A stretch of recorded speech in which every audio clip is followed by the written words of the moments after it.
حدیث مبارک صحیح مسلم۔ رسول صلی اللہ علیہ وآلہ وسلم نے فرمایا، طریقہ وضو۔ حضرت عبداللہ بن زید بن عاصم رضی اللہ تعالیٰ عنہ صحابی رسول سے کسی نے عرض کیا کہ ہمارے لیے وضو کرو نبی کریم صلی اللہ علیہ وآلہ وسلم کے وضو کی طرح۔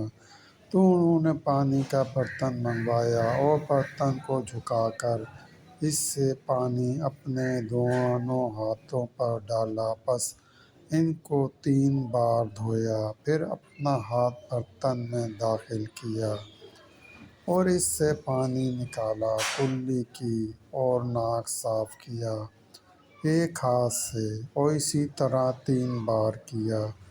پھر برتن میں ہاتھ ڈال کر پانی لیا اور اپنے چہرے کو 3 بار دھویا، پھر برتن میں ہاتھ ڈال کر پانی لیا اور اپنے دونوں ہاتھوں کو کونیوں سمیت 2 مرتبہ دھویا، پھر برتن سے ہاتھ تر کر کے سر کا مسح کیا۔ اس طرح دونوں ہاتھوں کو آگے سے پیچھے لے کر گئے اور پھر پیچھے سے آگے کو لائے، پھر دونوں پاؤں ٹخنوں سمیت دھوئے۔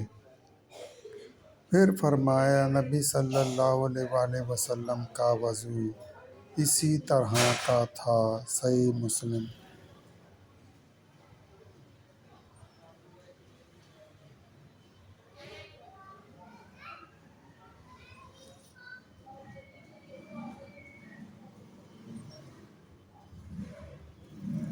ناک میں پانی ڈالنا اور استنجا میں ڈھیلوں کا طاق مرتبہ استعمال۔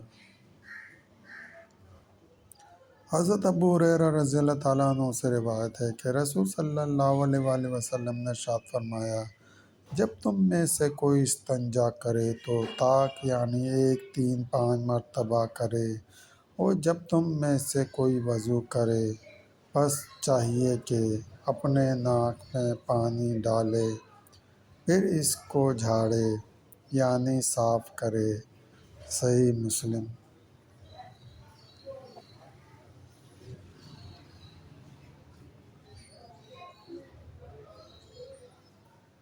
حضرت ابو ہریرہ رضی اللہ تعالیٰ عنہ سے روایت ہے کہ رسول صلی اللہ علیہ وآلہ وسلم نے ارشاد فرمایا کہ جب تم میں سے کوئی شخص وضو کرے تو اپنے دونوں نتنوں کو پانی ڈال کر صاف کرے، پھر ناک جھاڑے۔ صحیح مسلم۔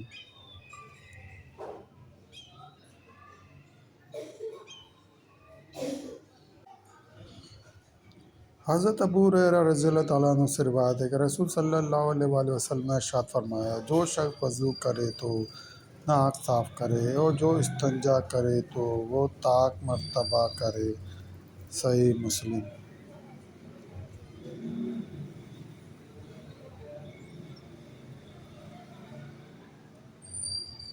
شیطان انسان کے کس حصے میں رات گزارتا ہے؟